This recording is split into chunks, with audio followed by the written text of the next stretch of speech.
Today, by popular request, I'm talking about mini roundabouts. I'll be talking about who has priority at mini roundabouts, how to approach mini roundabouts, and when you need to give way at a mini roundabout. But first of all, if you're new to me, I'm a barrister who helps you understand law. So please hit that subscribe button. It helps this channel grow and it helps you to keep up with new videos, especially if you hit the bell icon so you get notifications. And I also answer your questions if I don't answer them here in a video over at Black Belt Secrets, my sister channel linked in the description below. So in order to understand mini roundabouts, I'm going to first talk about normal roundabouts. And to do that, I'm going to reference the Highway Code. And if you remember my previous videos, the Highway Code does not give anybody a right of way.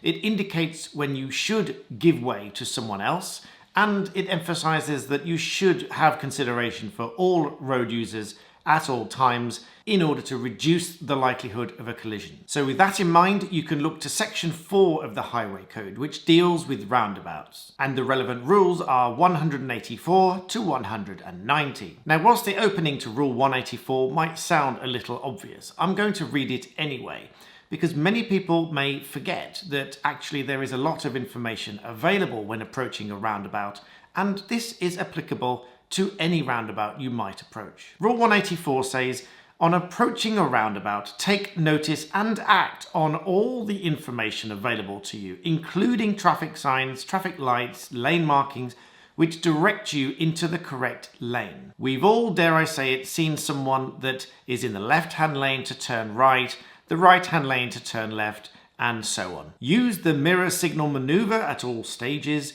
Decide as early as possible which exit you need to take. You know who you are. Give an appropriate signal, which is Rule 186 coming later. Time your signals so as not to confuse other road users.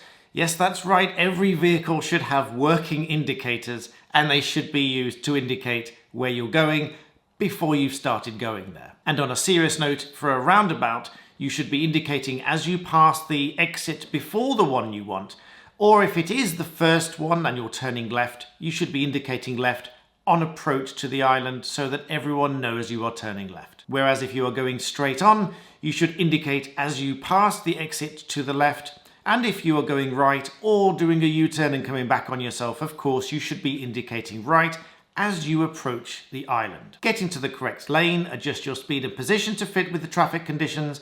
Be aware of the speed and position of all the road users around you. So that's Rule 184 on approaching the roundabout, and Rule 185 goes on to when you have reached the roundabout. And you'll see why this is important in just a few minutes. When reaching the roundabout, you should give priority to approaching traffic from your right, unless directed otherwise by signs, road markings, or traffic lights. In other words, there might well be traffic lights in operation on any normal roundabout, which means that the traffic is stopped and you are allowed to go. Check whether road markings allow you to enter the roundabout without giving way.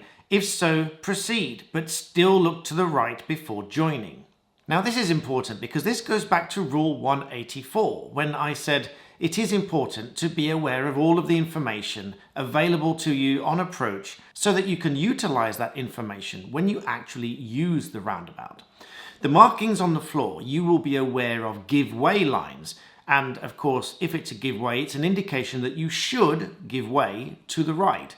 Again, there's no right of way here. It's just saying that you should give way. And if you were to drive dangerously and breach one of these rules, then of course a court would look at how you drove and how you behaved, which rules you disobeyed, and so on, when deciding perhaps whether you were guilty of careless or inconsiderate driving. But let's move on. Watch out for all other road users already on the roundabout. Be aware that they may not be signalling correctly or at all. Again, you know who you are. Look forward before moving off and make sure traffic in front has moved off. Now, I'm going through the rules in turn, and you will see why this is important in a moment, I promise you. Rule 186 with signals and position when taking the first exit, unless signs or markings indicate otherwise. Signal left and approach it in the left-hand lane, which is what I said earlier. Keep to the left on the roundabout and continue signaling left to leave. When taking an exit to the right or full circle, unless signs or markings indicate otherwise, signal right and approach in the right-hand lane. Keep to the right on the roundabout until you need to change lanes to exit the roundabout. Signal left after you've passed the exit before the one that you want. Again, that's what I said earlier. When taking any intermediate exit, in other words, it's not left and it's not right and it's not back on yourself. It's any of the lanes that are in between those two. Select the appropriate lane on approach to and on the roundabout. Now this might be the middle lane as you're approaching the roundabout, and it might be any middle lane which is indicated perhaps for a certain road whilst you are on the roundabout. Again, signal left after you've passed the exit before the one you want. Whilst I'm not going to read it out, Rule 187 says give particular attention to this group of road users. You can pause the video if you want to look at it. And now for the real reason you're watching this video. Rule 188 deals with mini roundabouts. In short, a mini roundabout is to be treated in exactly the same way as a normal roundabout with very few changes. Rule 188 reads, mini roundabouts, approach these in the same way as normal roundabouts. All vehicles must, now this is a must, which indicates that there's quite likely legislation to back this up, in which case there will be an offence for contravening it, because it's the word must. And indeed, it's the Road Traffic Act 1988, section 36. Let's read on. All vehicles must pass round the central markings, except large vehicles which are physically incapable of doing so. In other words, you have to go around the roundabout, not just simply drive straight across it. Unless it's a particularly small roundabout, your vehicle is a large vehicle, and this might include some of the domesticated large vehicles, but it's particularly aimed at lorries, vans, and other types of trucks like that. Remember, there is less space to maneuver and less time to signal. And Rule 188 also clears up another debate. Avoid making U-turns at mini roundabouts and beware of others doing this. So there it is, a mini roundabout is to be treated just like any other roundabout. But the question remains that because they are smaller and when vehicles approach the roundabout and arrive at the roundabout at the same time, what happens if three vehicles, let's say on a 3-exit mini roundabout, arrive at the mini roundabout at the same time? Who has the priority? The answer is no one. No one has the priority if all vehicles arrive at the same time. The only vehicle that would have priority, and remember, not a right-of-way, because the highway code does not provide a right-of-way, but the vehicle already on the roundabout or traversing the roundabout would have priority to the vehicles to their left. In other words, you would give way to vehicles on your right that are already on the mini roundabout. However, if three vehicles arrive together, there is nothing to stop each vehicle from gradually moving onto the mini roundabout, and it's designed to work in a flow, ideally so that most vehicles should not have to come to much of a standstill. Whilst most mini roundabouts do have give-way lines, they don't all have give-way lines. Those that do have give-way lines indicate that it is more dangerous than others that perhaps don't. But either way, the mini roundabout is designed to encourage the flow of traffic, whereas otherwise it would be pretty much at a standstill. So that's why you often find them at T-junctions and less major junctions than, say, where you would find a normal roundabout. But this is also where a little bit of common sense comes into play, and reading the body language of other vehicles, the signals of other vehicles, so that you can better understand whether or not you are likely to have priority on the roundabout when you join it. For example, if you can see a vehicle to your right that is indicating to turn left into the road that you are coming from, quite clearly you should be able to enter the roundabout knowing that they are turning left and they won't interrupt your flow of traffic.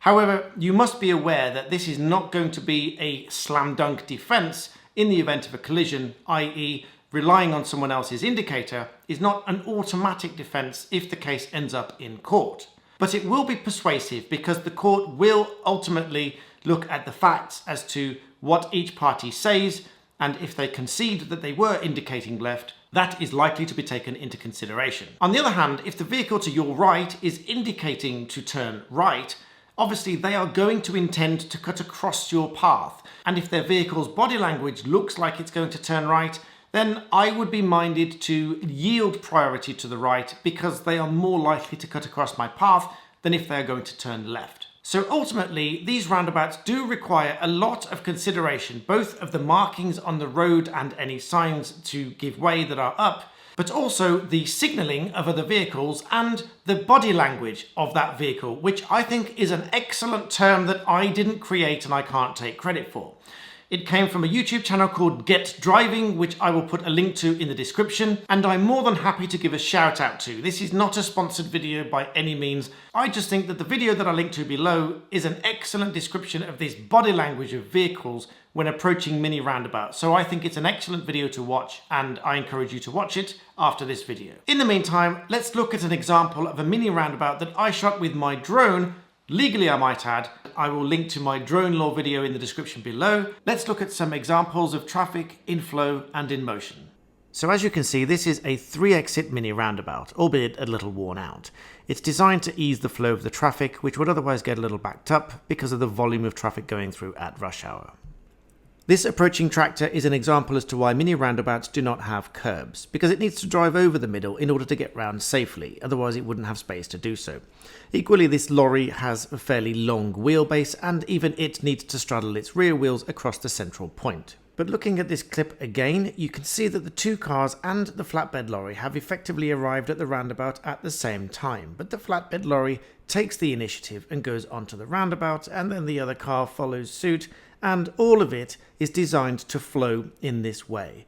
No vehicle has an absolute right of way, and as we watch it again, all vehicles would be at a standstill if no vehicle took the initiative and moved onto the roundabout, effectively breaking the stalemate, effectively restoring priorities and allowing each vehicle to move in flow once again. And because the blue van has entered the roundabout, the black car should wait behind the give way line, equally for the car behind it, before entering the roundabout.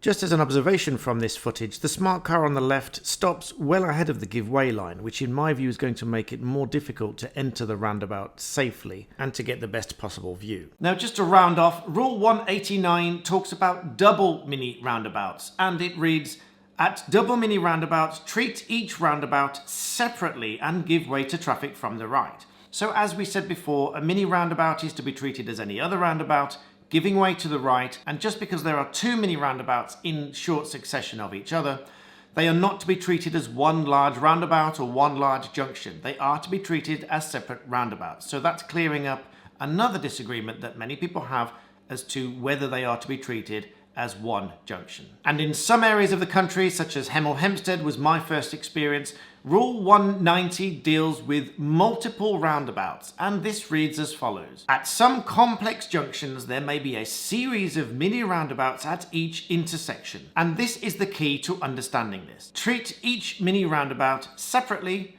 and follow the normal rules. So, simple. Each mini roundabout is to be treated separately, and each mini roundabout is to be treated as a normal roundabout, save for the exception that large vehicles may drive over the central point because they don't physically have enough room to get around as other vehicles might. And if vehicles arrive at each junction at the same time, no one vehicle has ultimate priority unless there are signs that indicate otherwise, and each vehicle should give way to the right for any vehicles already on the roundabout, but other than that, it is driving with consideration of other road users at all times.